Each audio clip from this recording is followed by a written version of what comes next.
outra circunstância para poder diferenciar, achar então uma diferença aqui, né, palpável, para que a União possa então optar por um ou por outro. Que diferença seria essa? Pensa no seguinte: empréstimo compulsório e imposto extraordinário. Empréstimo compulsório e imposto extraordinário. Olha o nome, observa o nome. Um é imposto, tudo bem, e outro é empréstimo compulsório. Ué, os dois não são obrigatórios? Ambos são obrigatórios, mas percebe que um é ainda assim, embora seja compulsório, trata-se de empréstimo. E aí é aquela história. Se é um empréstimo, ele, portanto, que a gente viu, precisa ser devolvido. O empréstimo compulsório é um tributo naturalmente restituível. O empréstimo compulsório tem que ser devolvido. E o imposto extraordinário de guerra? O imposto extraordinário de guerra não necessariamente precisa ser devolvido. Enquanto que o empréstimo depende da sua restituição, depende de ser devolvido, o imposto, por seu turno, não precisa dessa devolução. Daí a gente tem que admitir um motivo bastante plausível para a União preferir o imposto em detrimento do empréstimo. E aproveitando, tem outra circunstância bastante relevante. Qual seria essa? Pensa na lei adequada para instituir um tributo em detrimento do outro. Como assim? Um empréstimo compulsório é por lei complementar. Perfeito? E o outro, imposto extraordinário de guerra. O imposto extraordinário de guerra, cuidado, basta para ele legislação ordinária. Empréstimo é por lei complementar, imposto extraordinário de guerra é suficiente lei ordinária.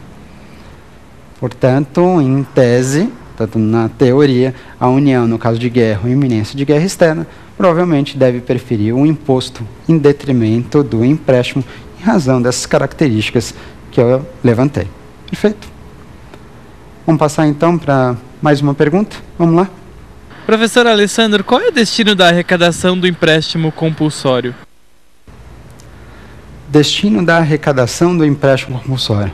A pergunta, de certa forma, ela é importante e a própria Constituição Federal responde isso para a gente. É mesmo. A Constituição Federal, então, ela mostra qual é o destino da arrecadação do empréstimo compulsório? Mostra. Onde exatamente tem essa informação? Artigo 148, parágrafo único da Carta Magna. Ela diz, talvez, o trivial, e que você já tem imaginado. O empréstimo compulsório, a arrecadação conquistada através do empréstimo compulsório, deve estar vinculada aos motivos que deram aso à sua instituição. Portanto, o empréstimo compulsório instituído por conta de calamidade pública, todo o dinheiro arrecadado deve servir justamente para quê? Para suprir essa calamidade pública. O que aconteceu? Qual foi o grande ato da natureza que ensejou essa calamidade pública? Todo o dinheiro arrecadado neste ponto deve servir a isso. Também vale por conta do imposto extraordinário, imposto extraordinário de guerra, por conta da guerra, ou iminência de guerra externa. Como assim? Os preparativos bélicos, a compra de armamentos, todo o gasto que tem no caso da guerra, o que acontece? O dinheiro arrecadado pelo empréstimo compulsório necessariamente tem que ser destinado a esses segmentos. Isso vale também para o investimento público de caráter urgente e relevante interesse nacional. Percebe que numa ou noutra hipótese, o empréstimo compulsório, ou melhor, todo o dinheiro arrecadado a título do empréstimo compulsório, deve estar vinculado justamente à hipótese que deu ensejo à sua instituição, sob pena de desvio de finalidade. Aliás, aproveitando, tem um tema interessante em relação a essa informação. Qual seria ele? O empréstimo compulsório, então, não tem segredo. O dinheiro arrecadado é destinado às mesmas hipóteses que autorizaram a sua instituição. Mas eu pergunto, e o tal do imposto extraordinário de guerra? Fazendo essa comparação, porque a gente já fez no primeiro momento comparação de empréstimo e imposto extraordinário de guerra. E aí, imposto extraordinário de guerra é imposto ou é empréstimo? É imposto. Mas você sabe que os impostos a rigor são conhecidos como tributos não vinculados.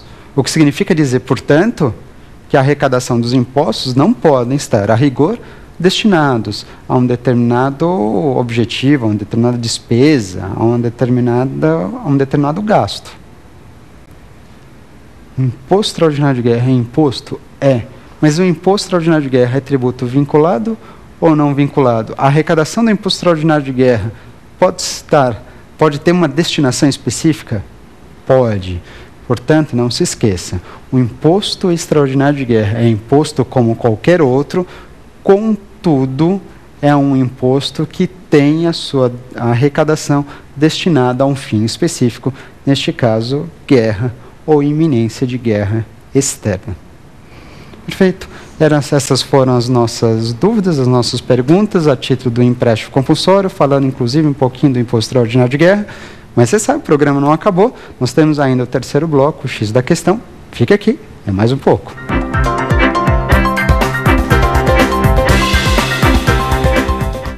Voltamos então para o nosso terceiro bloco, o X da questão. E vamos partir direto para analisar esses dois testes de provas anteriores da ordem. Vamos lá então? Primeiro teste. Caiu em São Paulo, no exame 136, faz um pouquinho de tempo, mas um tema bastante interessante. Pergunta: suponha que, na iminência de guerra externa, a União institua um imposto extraordinário cujo fato gerador seja propriedade predial e territorial urbana. Considerando essa hipótese e as normas relativas à competência tributária, assinale a opção correta. Alternativas. Letra A. É lícito que o imposto extraordinário seja instituído por lei ordinária. Letra B. A instituição desse imposto caracterizaria bitributação. Letra C. A cobrança do imposto extraordinário deve obediência ao princípio da anterioridade. E letra D. A iminência de guerra externa somente dá ensejo à instituição de empréstimo compulsório. Bom, estão percebendo, na verdade, uma questão que eu já fiz, na verdade, já fiz destaque anterior, em relação a essa comparação de empréstimo compulsório e imposto extraordinário de guerra. Isso é muito vivo nas provas, na verdade, isso é muito comum nas provas. Pensou em empréstimo compulsório, especialmente por conta de guerra, né? Não se esqueça do imposto extraordinário de guerra também. Por quê? Porque existe a confusão, porque ambos são de competência da União. Mas isso, por exemplo, não quer dizer que a União possa se valer dos dois ao mesmo tempo. E não por quê? Porque senão, neste caso, se a União se valesse de empréstimo compulsório por conta de guerra, imposto extraordinário de guerra também, estaria, na verdade, instituindo dois tributos em razão de uma mesma situação, arrecadando dinheiro para uma mesma destinação. Isso você não pode admitir. O que você pode admitir em relação ao empréstimo compulsório e imposto extraordinário de guerra é o imposto e o empréstimo compulsório por conta de investimento público. Aí não tem problema. Mas os dois instituídos por conta de guerra, não dá para admitir. Perfeito? Então vamos voltar para as nossas alternativas, verificar uma a uma o que está certo e o que está errado. Vamos lá? Primeiro, então diz que o imposto utilizou como faturador algo igual ao do IPTU. Mas diz, é lícito que o imposto extraordinário seja instituído por lei ordinária. O imposto extraordinário pode ser instituído por lei ordinária? E aí, pode ou não? O imposto pode. O imposto extraordinário de guerra, sim, poderá ser veiculado por lei ordinária. Está perfeita essa alternativa, admitindo o imposto extraordinário por lei ordinária. Portanto, a alternativa A está perfeita, ela está corretíssima. O imposto de guerra pode ser por lei ordinária. E o empréstimo compulsório por conta de guerra poderia vir por lei ordinária? Não, o empréstimo compulsório necessariamente por lei complementar. Um imposto perfeito. Vamos só verificar as demais alternativas para ver o que está certo. O que está errado, naturalmente as três próximas estão equivocadas, mas vamos ver onde incide o erro. Vamos lá?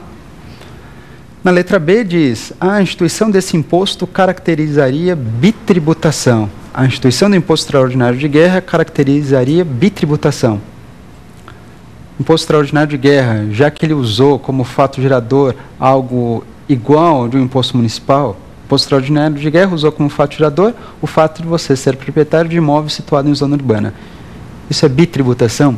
Na verdade, isso é admitido pela Constituição Federal e é um bis in idem. Não é bitributação, seria um bis in idem. Você tem dois tributos incidindo, na verdade, sobre o mesmo fato gerador. Isso é admitido, nesse caso, um bis in idem. Não é bitributação. A alternativa B está errada. C.